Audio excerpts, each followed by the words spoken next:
Fortnite, you're going to be speaking to me with a little more reverence and respect than you did prior to this. If I try to play beyond the hype. How come I'm getting like Fisher Price questions? Guys, what's your favorite color? Greetings and welcome to the Supply Drop, episode 64, a game podcast created by the Placido Domingo, the Jose Carreras, and the Luciano Pavarotti of game podcasts. Wow. My name is Nate. I'll be your host. I'm joined by two other co-hosts, the first of which is Scott. Was that the three tenors? It was, thank you. Okay. You win the prize this week, Yay. yes. Scott, what is this movie quote from? Okay. You use Evian skin cream and sometimes you wear lait de temps, but not today. That sounds like something... It's supposed to be creepy. It's supposed to be Halloween-y. Yeah. I did a Spanish accent. So once again. So the guy goes like this. The guy goes, okay. You use Evian skin cream and sometimes you wear lait de temps, but not today. It's an awful impersonation. I'm not getting it right, but it's creepy. It is Who would creepy. say that in a famous movie from the 90s? From the 90s. From the 90s. It's not Silence of the Lambs. It is Silence of the Lambs. It is? Yeah. Okay. I kind of I was doing a Spanish Hannibal Lecter. Right. Yeah. I thought you were kind of trying yeah. to throw me off there, right? Yeah. My bad. All nice right. try. All right. The other. So that's co-host one. Co-host two. Yeah. Co-host two is none other than Thick. Hello. Thick. What does copy paste mean, and why don't you want to do it? No, that was me. Oh, that was you? No. Okay, well, I guess it's a word of advice. Don't make sure you know where you're copying and pasting before you press enter. Yeah. And also, every once in a while, clear your clipboard on your phone. Yeah. That's good advice as well. All right. Yeah, our listeners are definitely up. They understand everything now. Thank you. Yeah, Thank you for that. Right. All right. Before we get started, I want to remind listeners they can drop us a comment, question, or insult at the Supply Drop Podcast YouTube channel. Scott. Yeah. Scott, tell us how your week was. Just casually tell us how your week was. My week was a little busy. We've got some family that's still staying with us until the end of the month, so getting dinners together and stuff like that is been been busy, but it's been fun. But I did get a chance to I finished Starfield. I don't know if I mentioned that last week or not, but I finished that. No, I don't think you did. And I got I did started the New Game Plus, but I'm taking a break from that because I want that burnt to kind out. Well, yeah, a little bit. I want it to kind of soak in so that when I start again, I can just play completely differently. Because I did beeline the main story. I was afraid that I was going to read something or somebody was going to have a video up and spoil everything.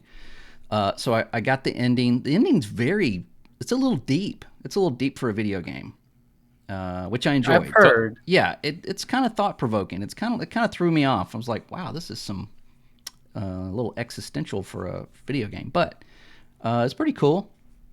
So I shelved that, and then I've been playing a lot of Halo Infinite. I know, not a big surprise, but Steam has peaked. Season 5 is out.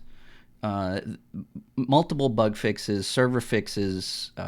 They now have content fixes. They just released a BR yesterday. I haven't been able to get into it yet, but a BR? Yeah, it's a battle rifle.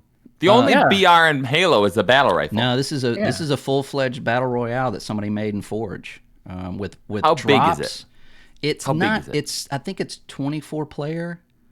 And how long does the match last? That I don't know. We don't know. We haven't played it yet. I haven't gotten into it. I did watch Jack Frags, and meteors came in just in the middle of the match and just landed right in the middle, which I guess you have to look out for. There's no indication or anything. They just drop. There's boss battles. There's weapon drops, and there's even a gulag that they drop you. Is there really? So yeah. And it looks, from looking at the gameplay, I want to jump into it. It's getting excessively popular right as we speak. So, but yeah. So yeah, I mean, a lot of Halo. It's kind of like You know what kind of reminds me of is like how, like Warcraft 3 had all these mods that are essentially, we got League of Legends from it, Dota. Yeah. So I mean, there's potential here. Yeah. I haven't gotten a chance to play it yet, but I would like to see if it offers anything like at least, something new to the formula. Yeah, and it's what a lot of people have been saying. We want a battle royale, but this is kind of a way to, I guess, test that market without actually testing the market. Like the people that have put Right. this together are using it in Forge, and they're not funded in any way. But they're using all the assets, and I like the aspect of having these little boss battles in the match, and you drop. It looked like it's just one-on-one. There's no teams. You just drop in by yourself, and you go at it. So I'm gonna try over the rest of the weekend. I'm gonna try to get into it and play it, and I'll report next week. But Okay, good. yeah, season 5 is out. The playlist is good. The grind is good. Like I'm already getting new stuff, whereas before it seemed like it took forever. There's some good stuff to go after, and the player count is good. So that means your matches are better because you have those Halo players in there. It's not just people that are like, I'll give this a try, or I may play some Halo. These are people that are playing all the time, so it's good. So jump back in if you've been playing it and you have dropped off. Check it out. Check out season 5. Yeah, I do notice that this whole week there's just kind of like this major season pass drop, like live content drop, like all around. Diablo got. Yeah, they got a new season as well. Yeah, same with Overwatch, which is basically has Diablo themed battle pass. Which I mean that one has controversies. I'll talk about it in a little bit maybe. Yeah. But I think also Battlefield has season 6 from what I recall. Season 6 they just had a free weekend last weekend, I believe. Yeah. And it was they got a giant player count. All these games that we've been complaining about the last couple of years are now getting great. Even Diablo 4 is the new season. I've played it. I've gotten into it a little bit. I mean, like maybe 20 minutes because I haven't had a lot of time. But I kind of want to jump back into that because they're saying that grind is gone. They're actually dropping loot again, like a Diablo game. So I want to get back into that and try that. And also I did play one match of Call of Duty Warzone, I think it's called The Infected. They kind of did this last year, but they changed the map. It's dark. It's got zombies. When you die, you become a zombie. You kill some people, then you get cured, and you come back as a regular person. There's a lot of Halloween themes. But I don't think they had this last year, but they added this little portal that you land in, and you go through, and you fight the Butcher from Diablo 4. With everybody in there. So that's kind of a new twist on that as well, and people seem to have been having a lot of fun with that. So as far as like stuff to play, there's stuff to play, and you probably already have it. You just got to jump back into it. Yeah. But yeah, I guess that brings me to like what I played this week, which is pretty much like I didn't play a lot either. It's been kind of a busy week. I had to move a lot of stuff at the office. But let's see. I played mostly. I played a little bit of Diablo. I didn't play as much as I played season 1 initially. But I would say I'm trying Rogue this time. I haven't really played Rogue, and I know there's kind of 2 ways to kind of play it. I don't know which way you play it. Like there's the range kind of way, or I'm playing the Twisted Blade, which is kind of it's where you stick the blade in someone and you can basically recall it and it goes through enemies. Yep. I don't know if I like that one yet. When you level that up, you will be able to kill many at one time. Okay. But at first it seems to not do a whole lot. But once you start leveling that up, you can actually attach several to an enemy and then move in a fashion, like in a direction where you have a lot of enemies between you and them. And then when they recall, they're all gone. You just like it's like a high mobility kind of build, right? Usually. Yeah. Okay. Yeah, that's one thing. Like the first character I played before the season was a barbarian, and I liked it for a little bit, but it got a little boring after a while. Yeah, same here. It's a little tedious.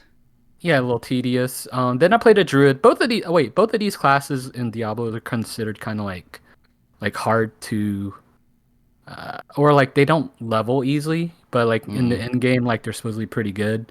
But from what I heard is like the barbarian, you need kind of rotate your shouts to make it good, and I didn't like really care for that playstyle. I just kind of did like a bleed playstyle. I mean, I don't want to get into it because Right. like it's very specific to the game. Yeah, it gets a little deep. Yeah.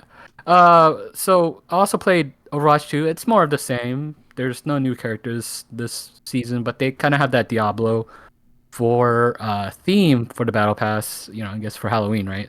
But also it seems like they're trying to promote the game across their franchises, right? It's probably a smart thing to do, right? One thing, there's a little controversy with it and it's around the battle pass, but basically there's a Lilith skin. It's a really good looking Lilith skin that's for one of the characters. Yeah.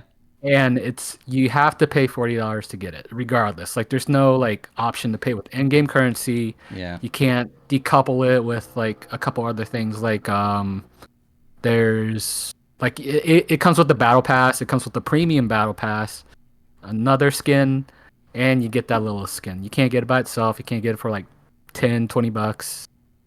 Yeah, this is Call of Duty, right? Yeah. Yeah. Well, this is Overwatch, but I don't know if Call of Duty has the same. No, Call of Duty has one as well.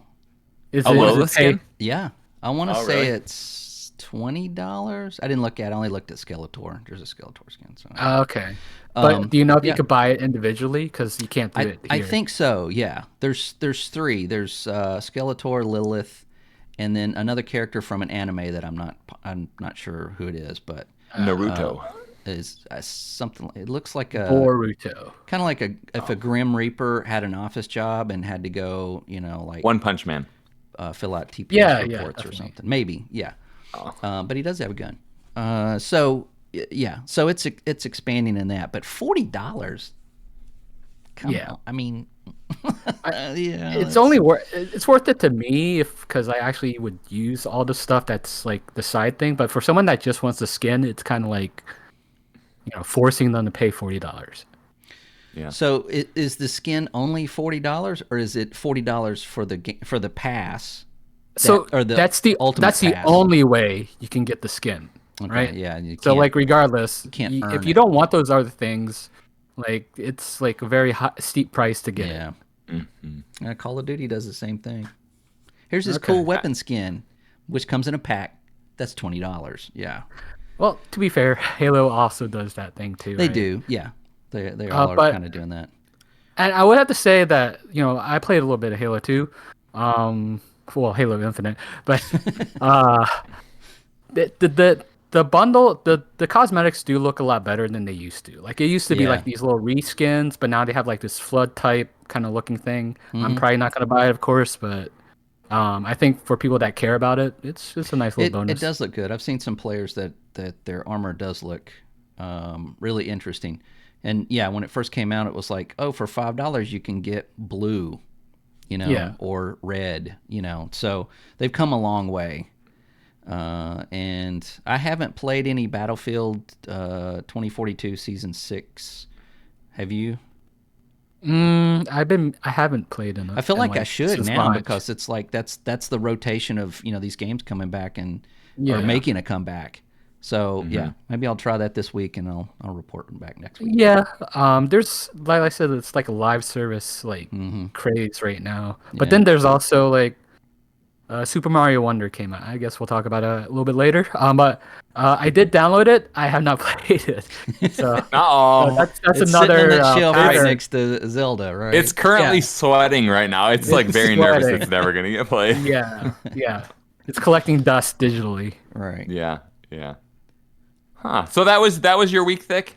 Yeah, pretty much. All right. I will say this. So I'm still playing Ghost Recon Breakpoint, and I will say I go to the subreddit. The subreddit is nothing but comments about skins. They're like, look at my G.I. Joe Ghost Recon guy. Look at my Mario Brothers Ghost Recon guy. I don't understand it. It's insane to me, but it's like this skin stuff is just everywhere in the industry. It feels like. Yeah, pretty much. Like, I mean, I used to kind of care, but mostly in games that I would play a lot. And I guess if this was your only game that you play, and then you just you'd want be more a little, into it. Yeah. I feel like I spent like maybe a couple hundred in Apex because I played that for like 1,000 hours. Yeah.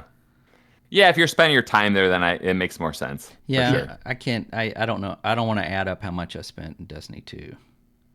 Like, since it started. So, yeah. But and that's the thing with WoW too. Like, I paid $15 a month essentially, or like more or less. Yeah. So if I get my time, yeah. I was very drawn by skins in Fortnite for maybe the first like 2 years. I would like buy the battle passes, and I would I'd be more engaged with that. That game absolutely cured me about skins. Like, I hear this Lilith story, I'm like, don't care. That's like they're dealing with that in the other part of the world, right? You know what I mean? Yeah. But I want to talk to you guys about Ghost Recon Breakpoint. All right? Yeah. It does something incredibly stupid. I want to tell you. I want to see if you guys think it's as stupid as I do. Okay. I jumped into the multiplayer, the co-op multiplayer, right?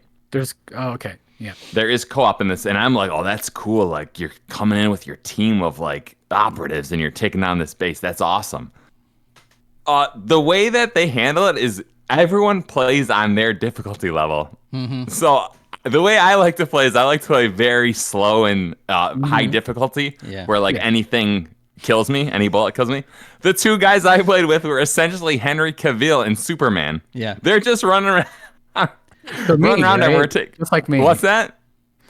Well, yeah, they're like you, but yeah, but like they're actually. So when you were going out, are you talking about like when we were playing that wrestling battle royale where you're just like running around? Rumbleverse.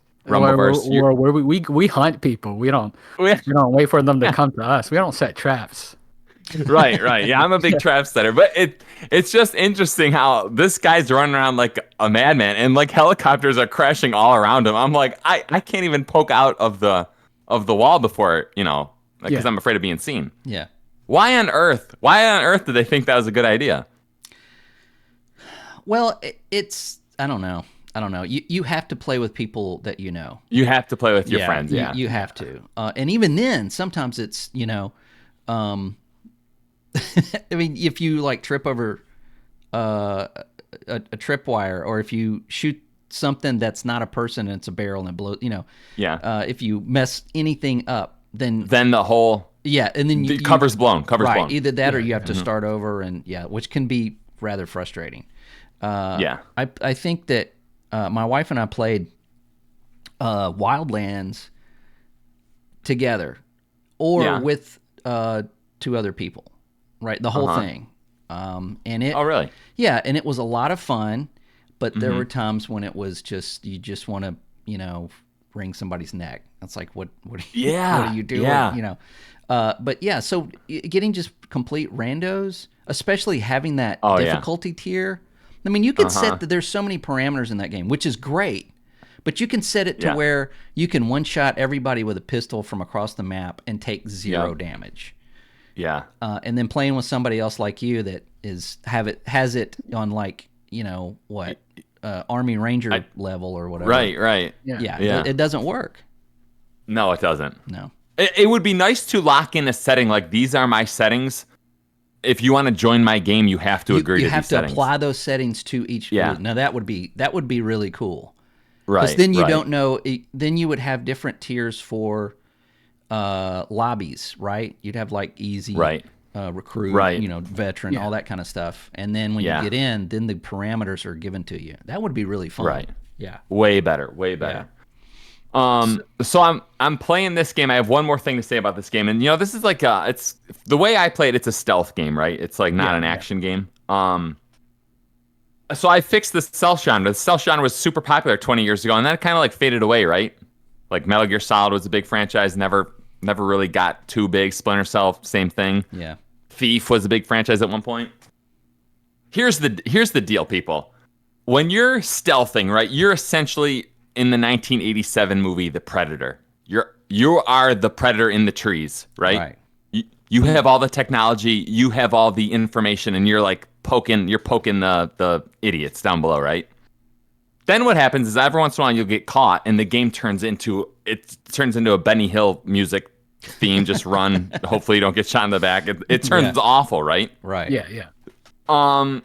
So I guess like do you guys have any ideas like how to fix that genre? Because I feel like every stealth game like it runs into that same problem. Like no one is solving it. Do you guys have any like why don't they just do this? But I think that one of the issues, and this may be just specific to Ghost Recon, but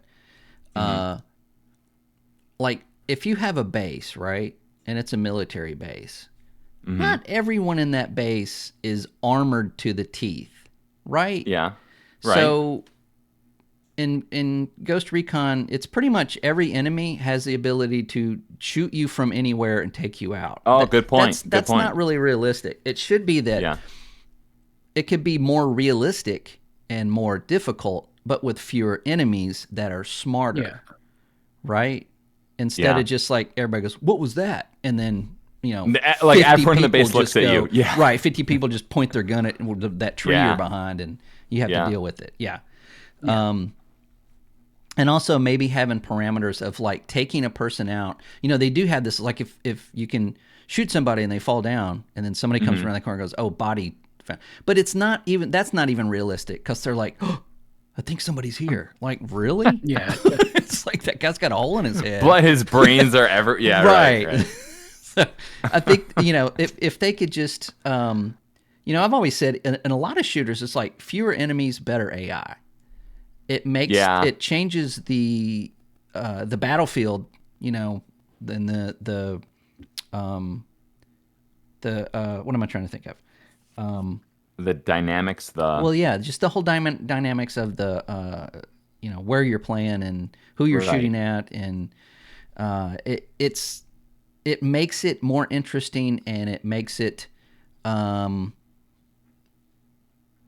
fresh every time you play it. I mean, you could replay it. I love replayability. So it's like instead of having like that guy's going to come over here, then 2 seconds this guy's going to come out of that door. That gets really old. Yeah, right. Yeah, I think with that too. I think they should improve basically sound, like just make sure and the way like you can sense them, because I think a lot like these Ubisoft games, they usually have like you throw a drone out and you mark everyone, right? Like I'd kind of remove that. Yeah. But then like that would make it feel more like a stealth game, right?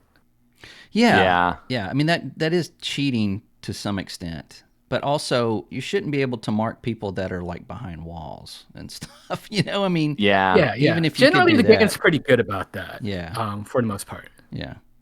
So I guess I think of like what's that Alien Isolation, like where that alien is like hunting you down and it's like it's like tense, it's slow paced, but the alien's coming for you. I'm like, the stealth, whoever's making a stealth game needs to like figure out what they're doing in those types of games and like bring it over to the genre. Yeah. Because like I said, it's like sprinting just towards the tree line and just hoping you don't get shot in the back is like, it's awful to play that. Right? Yeah, you mentioned Thief earlier. The first Thief was more like that. Like you wanted to try your best to not get seen, because if you got seen, you were always at a disadvantage. You had a guy that was in armor, he had a sword, and of course you had a sword, but you're not in like full chain armor, or anything, because you have to be light. And then if you won that battle, you would hope that no one heard you, and you have like 2 more coming up the stairs. Oh, that's interesting. Right. Yeah. So, if you even got into a fight, you would want to either escape or try to take him out as quickly as possible before anybody else heard it. Yeah, that's a good point. Yeah. Right. So it catered to, or it pushed you to avoid any confrontation. Right. Thus being stealth.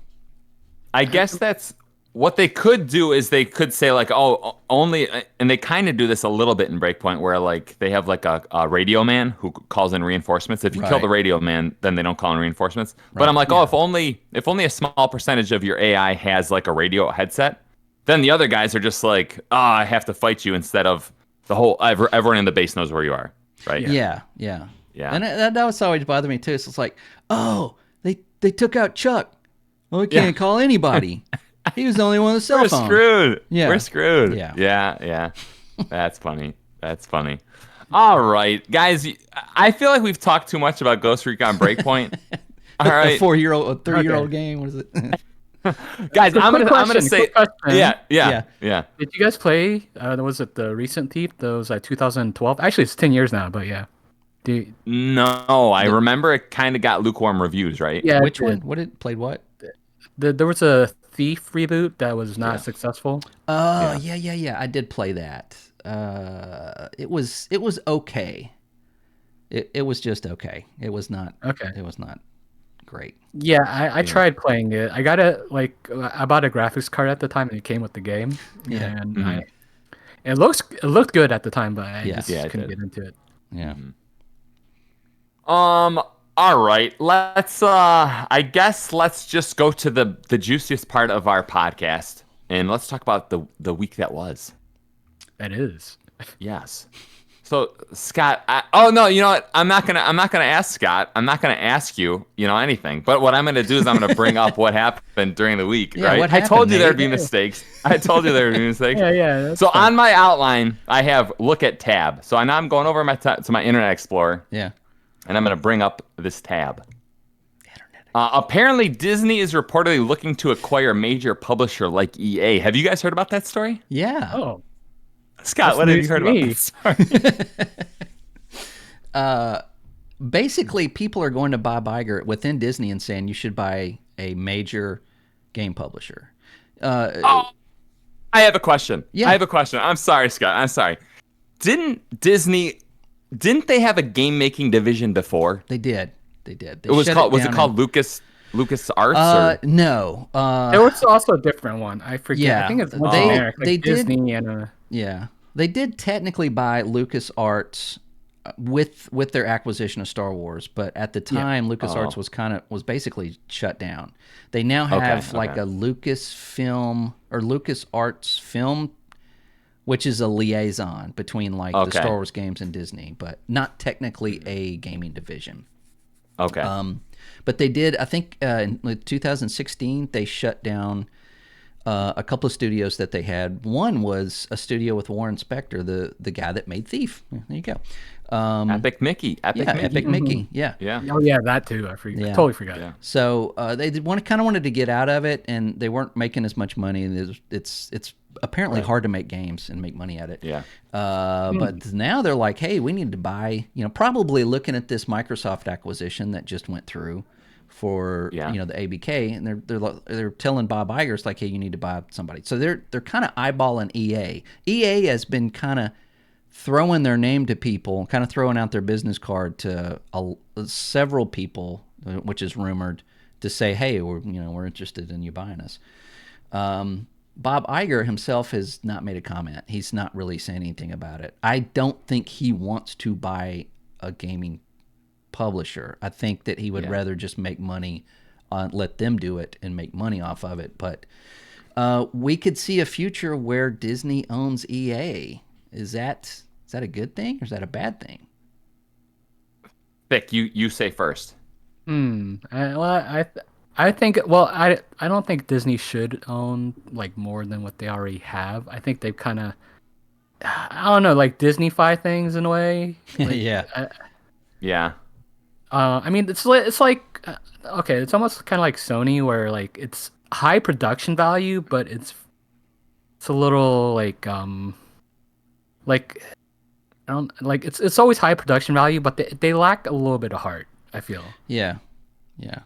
They're kind of the AAA narrative. Yeah. I guess I look like. Does EA have heart though? They I mean, I know they have some kind of projects that are creative, right? It's kind of hit or miss. A couple of years ago, someone took over the gaming division, not EA as a whole, and I forget her name. But one of the things, I watched an interview with her, and one of the things she did, one of the first things she did when she came in is she went to all the studios and she wanted them to make, when you make a game and you put it out there, do you guys like get any feedback from your customers, for gamers? And of course they were like, oh, blah, blah, blah, blah, blah. It's like, no. I mean, like, do you send them surveys? Do you send them, hey, I know you enjoyed this game, So that's one thing that she implemented. And I personally got, I think, like 4 surveys from Battlefield 2042. Very extensive. Like, what made you stop playing? Why did you not like this? Why did you like this? Yeah, very specific stuff. And now we're seeing, this, people are coming back to it. They're changing those things. What she wanted to do was change the way that people perceived EA. And this, to me, it resonated with me because you don't typically see that with a publisher where it's like everybody thinks we're just money grubbing, goofballs, which we are, but we want to change that. They don't really care as long as they're bringing in the money. She really wanted to do that. So I think if you look at EA in that way, I think they've improved over the years, especially now that they've got indie titles and other things like that. For EA to buy them, it could go either way. They could go, okay, we own you, keep doing what you're doing, but you're going to have to make us some Marvel and Star Wars games, obviously, maybe some Mickey games, which is drastically missing from the market, I think. I'm not a big Disney fan, but something to go against Mario and other games like that. Yeah, that's a missed opportunity. Or they could come in and like Thick said, Disney-fy everything, and just stick their hands in everything and just start changing and start bringing everything into this Disney perspective and completely ruin EA forever. So I think. Well, I guess what I'm trying to say is EA kind of already has their own identity, and I don't want them to just become a Disney identity, which is I felt kind of happened to Star Wars a little bit, like the movies specifically. Oh, definitely, yeah. I mean, there's good and bad. It's not like they're all misses to me, but I mean, there's a lot of misses that kind of makes it stick out to me. Last Jedi. Yeah. Yeah. Yeah, exactly. And that was another one of those where Disney's like, oh yeah, just go make some Star Wars movies. Like, you can't do that, So it's hard to tell. It's hard to gauge where they're going to come into, if they own EA, where they're going to put their hands into. It's hard to say. I for one would just prefer EA to just keep doing what they're doing, maybe improving that, and Disney go buy somebody else. Yeah, and I do think EA is improving. Like I mean, actually, honestly, they feel like the first company to where they actually responded to backlash. Like Mass Effect 3's ending, that was probably the biggest thing. The first biggest kind of like gaming complaint. To change an ending, is, we think about that for a game. They do it all the time with movies. They have a screening and they go, oh, nobody liked that ending. That was terrible. And they just change it. With a game, though, we never see that. They never see to go back and like, okay, we need to fix this and fix it. Even though it was crap, they did go back and do that. Battlefront 2 had a horrible launch. People got fired over it. People left it was just loot box, mania. But they turned it around, that was the time when I might have to look up her name now, but that's the time that she came in and she even went to DICE. It's like, what's going on? Okay, this is what we need to change. Work on this way. Go in this direction, And that's all it does. It just takes that one person to go, you don't know your audience. You have no idea. Stop looking at them like money, like walking wallets. Start looking at them as people that want to play your game and will continue to play it as long as it's fun and it's engaging. And man, that's all it takes. So, it'll probably be if Disney takes over, she's probably the first to get fired. You make too much sense. Get out of here. Guys, I saw a post somewhere on the internet, and the guy was like, I'm a producer. Let me explain to you why the Lord of the Rings, The Rings of Power was a bad movie despite having this massive budget. Mm-hmm. They're like, these giant corporations, when they throw all this money at artistic endeavors, the people at the top making all the decisions, they're really good at rising to the top. They're not necessarily good at like creating art, right? Right. It's very rare that like a George Lucas is like a genius at creating like a world, and then he's also a genius at like, building his brand, right? Right. Yeah. So it just seems like these companies like, Disney and, whatnot, EA to a certain extent, you're getting the wrong people at the top making these decisions, right? Yes, absolutely. So I thought that was kind of interesting, and and I guess it also kind of it's like my bias is always like 100-person development teams are always the most interesting because it feels like you get like a handful of like people are like, hey, let's try this idea, and let's get some support about it. But once you get like 1,000-person team or 1,000 people working on it, very rarely I feel like does it hit a home run. Think there's a concept of this called social loafing. You heard of it, right? Yeah. No. Yeah. It's basically like the more people you have on the team, the less each contribute. And Right. it's kind of okay. like Everyone's it's like a club. It's like just hanging out. Yeah. Well, we got one guy like working on nothing but barrels, right? And then you got another guy that's working on nothing but like trees. Yeah. There's no barrels in our game. Yeah. Well, I'm just saying there's no connection. When you've got a smaller team and everybody's working on everything, know, and if you can go, it's like, hey, we need to go to, hey, Doug, what about this? Oh yeah, that'll work. Do that, and then you get it done. Whereas, there's the guy, what's his name, Fargo, who did Fallout, and he was talking about modern development, where he's like, they were making, I think, Wasteland 3 or something like that, and the AI was like really aggressive, and all he needed to do was tune it down. So he's like, 10 lines of code. So he went to one of the programmers and says, I need this 10 lines of code to fix the AI. And he's like, no, I can't do that. It's going to be like 2 months. He's like, what are you talking about? I can do it in 5 minutes. He goes, it's going to be 2 months. And then, he gets the manager and tells him, and he gets it down to like 2 weeks. And he says, the reason is because you've got so many people working on that one thing. You can't just change that one line of code without it affecting, 100, 200, 300 people. Right. So, and I think that sometimes maybe that loses a little heart. It loses a little bit of that, the artistic value of that game. It could be like because you keep fixing things, it's kind of hard to see like the holistic vision sometimes, right? Right. I mean, if Bob Iger is going to be making decisions about Madden and Battlefield, Well, do you think not. Bob Iger? I guess you're right. Bob Iger could influence the budgets and whatnot, but Bob Iger's not going in there be like, the EA Sports Madden should have 5 downs instead of 4 downs, right? Well, I'm not saying that. No. A touchdown is 12 points. Yeah. Right. Yeah. But he could go to Battlefield and go, I hear these these skins are like a big thing. So I want you to double down on skins and not make any new content but skins, Right. Yeah, I can see that. Yeah. That would be bad. Yeah. I guess when I think about Star Wars, by the way, like the recent ones, I feel like there's a lot of things in those movies. They're just trying to sell merchandise. Yeah, absolutely. Yeah. Here's a cool looking new droid. Get it for your kid. Stuff like that. Yeah. Yeah. Baby Yoda. Baby Yoda. Early Yoda. Yeah, it's young Yoda. Yeah. I mean, tell me that's not that somebody didn't look at that and go, "Oh my God, I got an idea. Millions off of this thing." Yeah. Right. Yeah. It was in The Mandalorian where like near the end, I feel like the last season they had this like group of like kids and they all had like a color and they're like, here's my red bike. I wear a red outfit. Like let's all get on our colored bikes. Season 2, I think. Yeah. It felt like, what am I watching right now? Like, you know it what did not you were feel watching? Star Wars. It wasn't. What? It was Back to the Future. If you look if you watch that again, it's almost scene to scene the chase in Back to the Future 2. Like they just really? They just completely somebody got the idea of just and then of course right, but it looked way out of place, and it just looked like here's some new figures or something that we can sell. That's we'll see how that goes. It's definite. No kidding.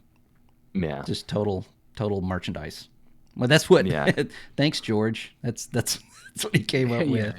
Yeah. I don't care about the movie. Yeah, you can have the movie. That's fine. I want 10% of all merchandise. And they're like, whatever. This movie's goofy. Yeah, it made him billions in merchandise alone. Yeah, he was smart. Yep.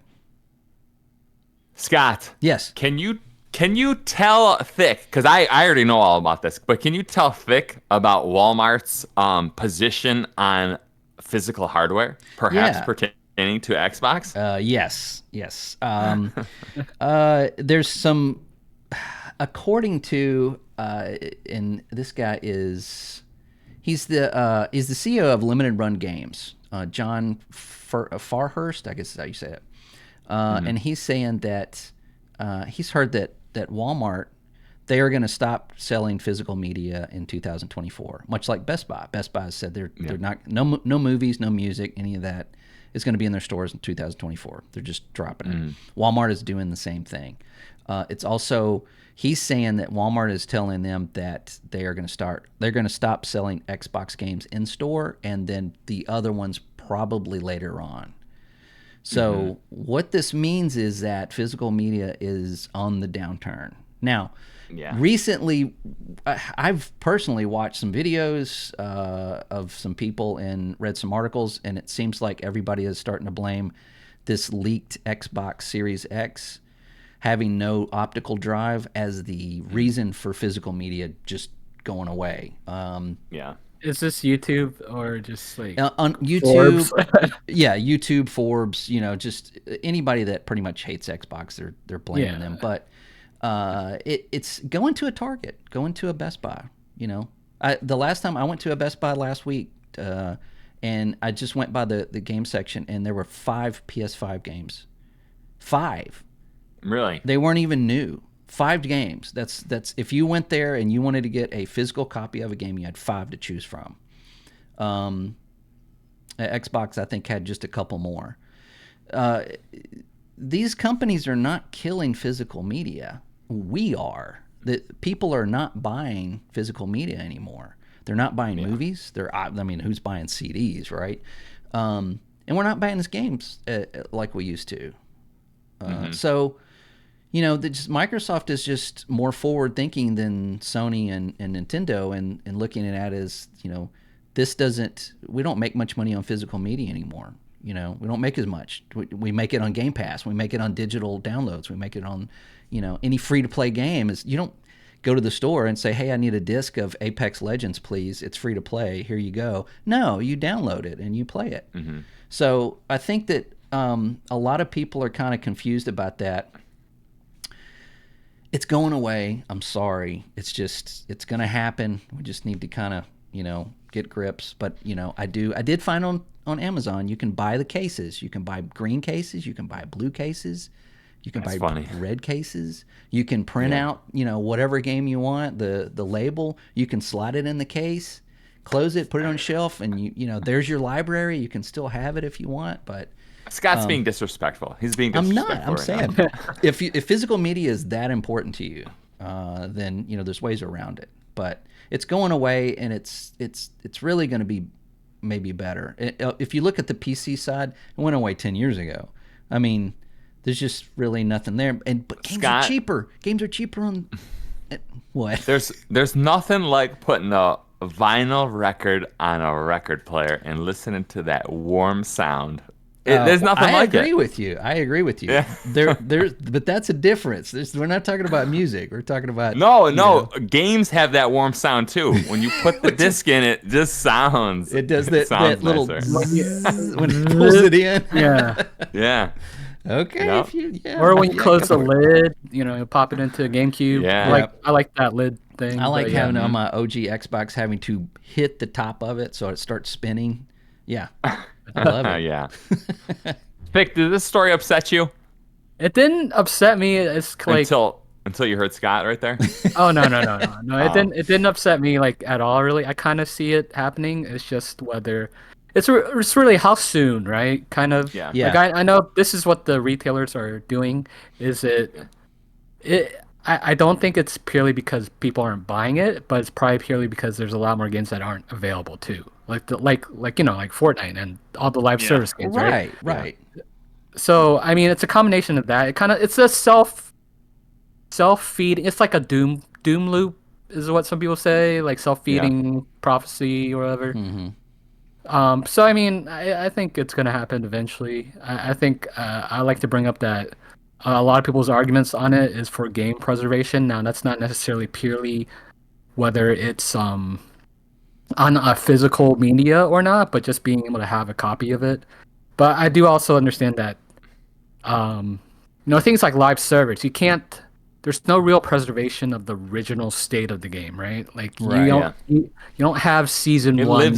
lives within us all.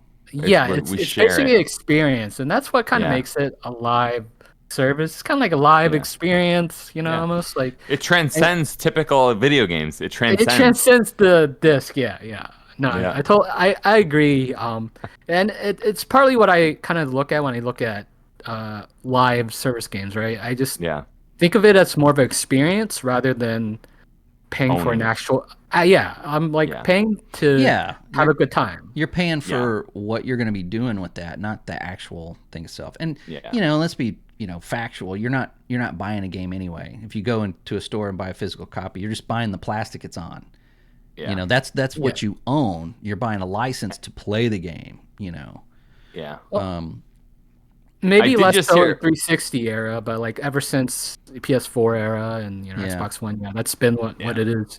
When I got a PS3 in 2013, which is my first PS3, I went into GameStop and I bought, I think it was like Dust 413, something like that. Oh, yeah. yeah. Yeah, it was like an online shooter, right? Mhm. And I thought, wow, that's okay. I want to check that out. Yeah. Took it home, put it in, said, servers are down. I did a little searching, and servers were not down; they were gone. The game was like completely shut down. And I took it back, got my money back, but with the preface of like, hey, how can you sell this? Like, it is completely useless. It was like $14. It's nothing. Without that service, then you bought something that just actually doesn't exist. Now, if there was no physical media, I would have never seen that game. I would have never paid $14 for it and found out that the servers were down. It just wouldn't exist. So, it gets kind of cloudy there, doesn't it? It's like game preservation. It's like if you didn't know it existed, then you're good. Yeah, if a tree falls in the forest. doesn't Right? make Is sound. anybody? Yeah. If a exactly. server disappears, server goes out in down. the desert. Yeah. Exactly. Yeah. So In 10 years, we'll be saying like, was Fortnite? Was it real? Was Fortnite real? right. You could say close that it at down. least Fortnite's not the same. It's the ship of Thesis, right? I've mentioned this before. Yeah, right. Mm-hmm. Yeah, that's right. All the parts are replaced. Yeah. Basically at this point. Yeah, for I sure. got when Destiny 2 came out, I got I don't know why, the book, the Prima Guide or whatever. Mm-hmm. Because I think I just wanted to buy something Destiny's. I was just excited, so I got the book with it, and of course, everything was in there, the campaign, everything. 6 months later, that thing was absolutely useless. There was nothing in that Prima Guide that that's applied to the right because it changed so much in 6 months. Well, actually, when you think about it, you preserved it in that book. I did. I still got it somewhere. Yeah. And that's really the only way you can experience the first campaign is to just read that book or watch a YouTube video, which is insane. So, I think it's just time. I'm just like, cut the cord. Just let it go. Yeah. Just rip the Band-Aid off. Just rip the Band-Aid off. Just drop them. I know Target and Walmart are probably like, why aren't we still buying these things? When's the last time we sold an actual game? I know a few weeks ago I was listening to Sacred Symbols with, it's Colin Moriarty and then I think Dustin Furman or something. Mm-hmm. And Dustin actually gave a really not compelling for me, but like, it was interesting to listen to his defense of why he wants physical games to stay around. And like, he's obsessed with physical games and he's just like, no, it's these 8 reasons why we need them. And I was like, I can't remember, so it's really pointless to bring it up on this podcast. But it was like it made me think twice. Like, okay, there is a segment of the population; they're not all nuts for defending it. No, I'm not calling anybody nuts. I can see the reason that you would want physical media. I just don't think I just don't think you have to. Now, when you get like a special edition or something, I mean, if I get like a special edition of a game, I expect to get a code. I don't want a disc. Yeah. I want just let me download the game. Some people get that and they're like, I didn't get my game. I'm like, yeah, you did. It's a code. You download it. It's just like any other game. So I don't know. Yeah, and I think Sony does that now too with their special editions. Like they have to kind of do the code because they have two different SKUs of hardware. Yeah. I think God of War Ragnarok was. I think when you bought a code. Yeah, it was just a code. I thought I read a headline this week saying like Spider-Man 2, you can play it without connecting to the internet, like right on the disc. It's like yeah, that was a news this week, right? It was saying like, it's playable. I don't know actually how playable it is. Like it sounds like it's missing. Might need that patch. Yeah, well, I think it's missing like a day one patch. And like it doesn't have New Game Plus on it. I think that's something they're working on. It seems like there's probably a couple features missing in Spider-Man 2. I mean, okay, we'll get to that, but yeah. You know, that makes a great segue because there's a new piece of hardware that might be bundled with Spider-Man 2. Vic, can you tell Scott what that is? Because I already know it. Yes, I can. I think Scott might know it too. It's the new. He doesn't. He's ignorant. It's a new PS5 Slim model that was announced about 2 weeks ago in a 21-second trailer that's basically screaming, I should have been an email. Yeah. Oh, really? Out in November, yeah. And November 8th. Yes, it is rumored to include to be bundled with Spider-Man 2, which I mean, I think the old model is already being bundled with Spider-Man 2 now, right? From what I understand. If you that kind of went out, but okay. So I bought a PlayStation 5. Between September 20th and October 20th, you get a free game, but it's out of it's out of their first party. Like Spider-Man, Miles Morales, the cheaper Uncharted, games, like the games that have been out for years. Basically, they're heavy hitters. But I mean, if you're new to PlayStation, it would be great. You could get Last of Us remastered or something like that, but only if you bought it from their store. So I did not buy it from their store, so it's not eligible. So that might be what you're thinking of as far as like giving it a game. That might be it. Yeah, the new or Slims. I think it might be the special edition one. The one, the special. Well, there's a Spider-Man version. Yeah. That has a controller, a Spider-Man controller, and Spider-Man plates, and it does come with Spider-Man 2. Okay, and it's like $550 or $600 or something like that. But that's that is the old version. That's not like a slim version. That's just the regular version. But the new versions are. Yeah, can we talk about that for a second? Because we got one that is $4.99. It's a price bump. It's a price bump. There's a price bump there. Yeah. So you got the $4.99 version that's regular, and then you got the digital that's only $50 cheaper. Yeah. Yeah. Why? It's just they can get away with it. They can get away with it. Yeah. Well, okay, let's think about it. PlayStation has basically increased everything across the board, right? Yeah. Except for controller price, maybe. Although they're already high to begin with. They're already high. Their Elite controllers, $200 base price, right? Yeah. And I hear, one thing I'm actually hearing is Spider-Man is making their controllers last like 2-3 hours instead because of all the little haptic stuff and whatever stuff they're using in the game. Mm-hmm. Yeah. Okay, but off topic. But so they've also increased the price of PS Plus. They've increased the price of games. Well, they're the first to do it, and now they've increased the base cost of their console.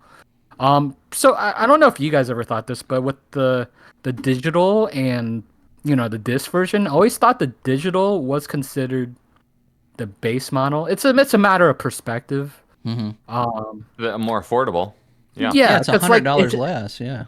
Yeah, it's like I think about it. It's like, is a disc drive really worth $100 more? Like, it just didn't make sense to me.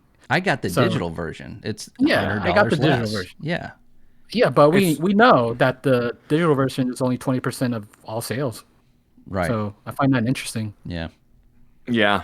I do think for a long time it was just really hard to get the digital only version of it. I felt like when the restocks were happening, it was the disc version. That So I don't know if that's corrected itself lately. Well, but I think I got the restock and it was the digital version. That was the only one I could get. Oh, was I just know reading on the internet just because I think it took me well over a year to try to get the PlayStation it just felt like every subreddit on there, like they're hardly doing any digital onlys, you know? Yeah. So Yeah, that makes sense. It's probably produced way less. Right. Well, okay. Well, and it's also like Sony wants to make more money, so hey, let's that thing doesn't cost them $100 more to produce. Well, maybe toward during COVID, we know that Microsoft kind of split they made more Xbox S's because they could make two S's for the same as making one X at the time. Right. So they just pumped out. So they might have just doubled up on the regular version maybe at one time.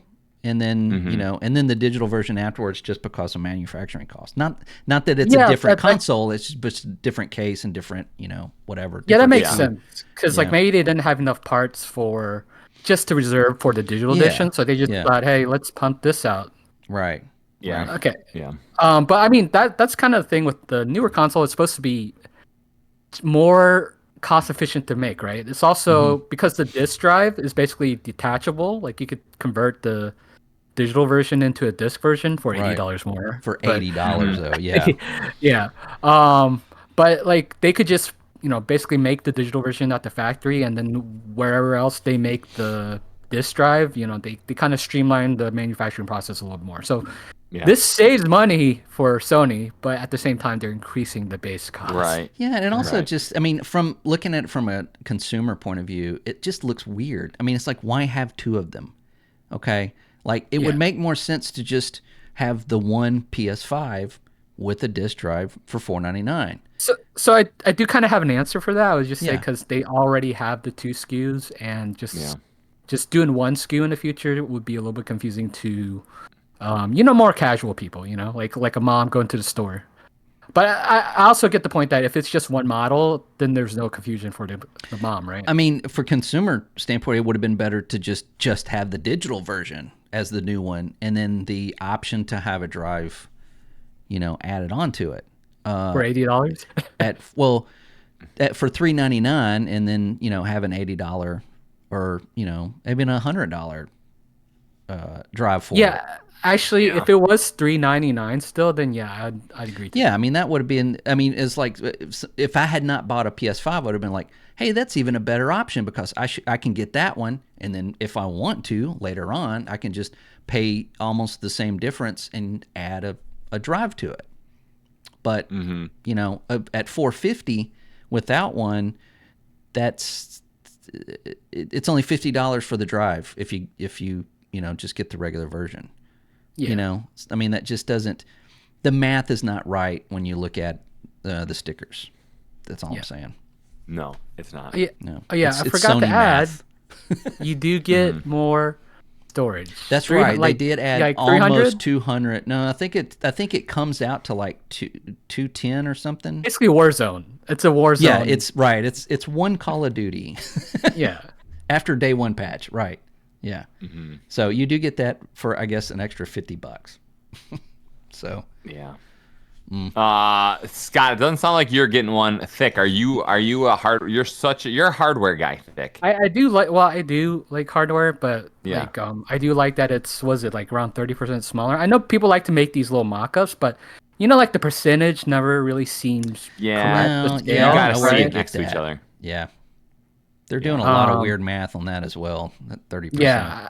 Well, no, I just think that's like a hard thing to conceptualize in the human brain. Like, what is 30% smaller of an object? I don't think they're like making it up. Like, oh, it's actually only 12% smaller. You know what I mean? Right. That's what I'm saying. They're doing some really crazy math with that. Yeah. Because it's just marketing, right? Yeah. I mean, if they show it next to the controller. So if you take a picture of the original picture of the PS5 next to the controller and look at that one, you can kind of gauge that it's really not that much smaller. It's a little. Well, I know there's one promotional image they're doing of that controller, and it makes the PlayStation look twice as big as the controller, and I'm like, oh, that controller's like it's forward, like forward, right? Yeah, right. Yeah, right. Another thing, real quick about the price. No stand is included. No vertical. Oh yeah, stand, that's right. No vertical stand. Right. $30. Yeah. Yeah. So now that's another way for them to cut cost. Man, it's just wow. Ultimately, this is just Jim Ryan giving future gifts to the whoever's at PlayStation. This is Jim Ryan. He's like, there you go. I'm out. Yeah. Wow. Yeah. Guys, can we talk about some more uplifting news? Yes, please. How uplifting? Yes. Super uplifting if you're a shareholder of Mojang. All right. According to an announcement at Minecraft Live last week, Minecraft has officially sold more than 300 million copies. Wow. Here's where everyone. What's that? Is that the top selling game now? I think Tetris. I think Tetris because it's been there's 70 versions of Tetris that might be. Yeah. Okay. But here's where everyone who said Microsoft overpaid for Mojang comes and hands in their gamer card. So just send it to the supply drop. We will put it in the furnace. Yeah. You are kicked out. You're kicked out of the industry known as gaming. Yeah. All right. Guys, 300 million. That's pretty good.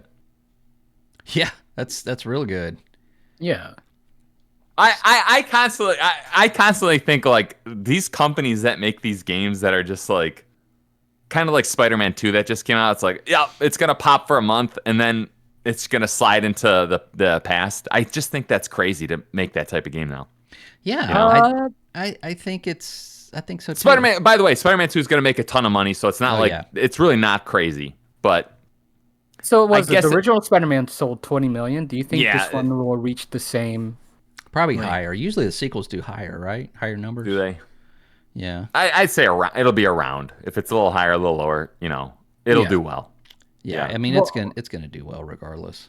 Yeah. I'm just curious. Like, okay, let's see. When Spider-Man, how many PS4 consoles are out right now? Like 100 million? 120? Oh, probably. Yeah. PS4s, yeah. So PS5 is 60 some million. I don't see it being. I don't see Spider-Man 2 being over 20 million in a while. Yeah. Yeah, it's gonna take time. It's gonna take price cuts, but I guarantee you, it'll take bundles. Yeah, it'll take everything. But also you're gonna see a spike in PS5 sales for that as well, because some people may have been either waiting for that special Spider-Man 2 edition or just waiting for Spider-Man 2 to get a PS5. Right. Yeah. Right. But yeah, it'll do good. But I see your point though. It's like, do you gamble on a game and spend 200 million to maybe sell that 10 million or 12 million copies, or do you scale down and spend 10 million and hope to make 50 million? I mean, it's kind of like movies. You want that.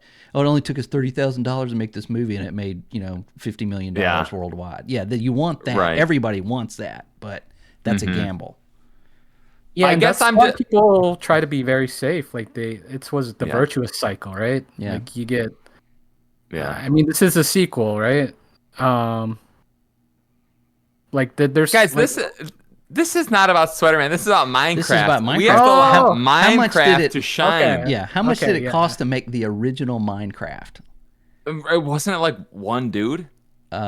Pretty much. Notch. I mean, he had help, right? but it was his idea, and So I mean, that's amazing. But I guess my point is like, I think of a game like Returnal. Who made that? Housemarque, right? Mm-hmm. Yeah. It sold like 500,000 copies. I think generally that's probably a disappointment for that studio and for PlayStation. Yeah, but I'm probably. Like, why don't a studio like that who doesn't have the benefit of a giant IP, why don't they make a product that's like, all right, we're gonna try to create this little world, kind of like No Man's Sky, right? Where it's like every 6 months we're gonna add to it, and then let's see what happens with our players over time. Well, I just feel like there's two types of games now. Yeah. Yeah, it's kind of like live service, but it's a single player live service, which I think is, I would be up for that. That is still a little bit hard to kind of strike gold too, right? There is a risk. Yeah, it is. Well, that's what 343 tried to do with Halo Infinite. They wanted that base game, and they were going to add content to it. Yeah, right. But then when they they dipped in, they realized that's not it's not profitable. And it's very hard to do. Yeah, I guess my thought on that though is like I actually since starting this podcast, I've played a ton of single player games. I'm a multiplayer gamer. I feel sick every time I have to play a single player game. I actually enjoyed Halo Infinite's campaign, like relative to everything I've played over the past 2 years. Yeah, it's solid. However, I think I got to the final boss. I didn't want another bullet sponge enemy, and then I really had no desire to kind of jump back in that campaign. Yeah. I think there's a way to kind of make a Halo world that's more like, oh, I'll jump in every 3 months or every few weeks and like, mess around. You know what I mean? Yeah.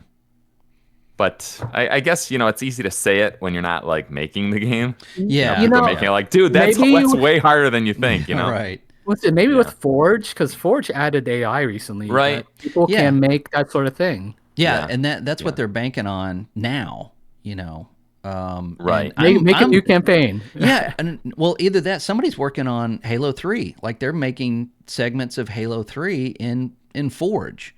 And I'm totally okay with that. I mean, even we will get to a point if it stays popular and it stays relevant, we'll get to a point where people will start making add-on content for Halo Infinite. You can't put it in the campaign, obviously, but you can have an add-on story with enemy AI, within Forge that will further that story along in a fan kind of way.